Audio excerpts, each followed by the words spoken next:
Guys, welcome back to my channel. অনেক দিন পর আবার চলে এসেছি নতুন ব্লগ নিয়ে।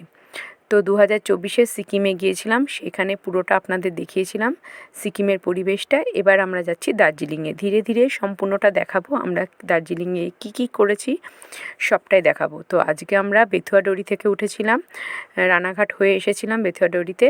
তো ট্রেনের টিকিটটা না থাকায় বাসে করেই আমরা গিয়েছিলাম।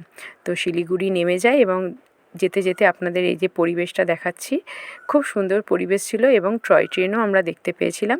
টয় ট্রেনে উঠতে পারিনি, কারণ এক একজনের 1,500 টাকা করে মাথাপিছু টিকিট ছিল। তো অত টিকিট দিয়ে আমরা কেউই ঘুরতে চাইনি। ট্রেনটা আমরা জাস্ট দেখে ওখানে ভিডিও করে চলে এসেছি। বাচ্চারা খুব এক্সাইটেড ছিল ট্রেনটা দেখার জন্য, খুব মজা হয়েছিল আমাদের ট্রেনটা দেখে। তারপরে আমরা চলে আসি হোটেলে। সেদিন সারাদিনই আমাদের রাস্তায় রাস্তায় কেটেছে। আর হোটেলটা খুব সুন্দর ছিল, পাশেই রাস্তা ছিল আর ম্যালের সামনেই ছিল, দার্জিলিং ম্যালের সামনে। তো আমার পাশে ছিল বারান্দা, বারান্দা দিয়ে ঢুকেই এই যে আমাদের রুমটা ছিল, আর ওই যে ছিল বাথরুম, আর এই হচ্ছে রুম। তো কাচের জানলা ছিল, আর জানলায় বসে বসে আমরা পাহাড়টা দেখতে পাচ্ছিলাম। কার না ভালো লাগে বলুন তো পাহাড় দেখে?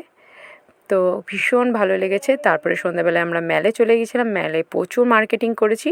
এই দিনকে আমাদের এইভাবেই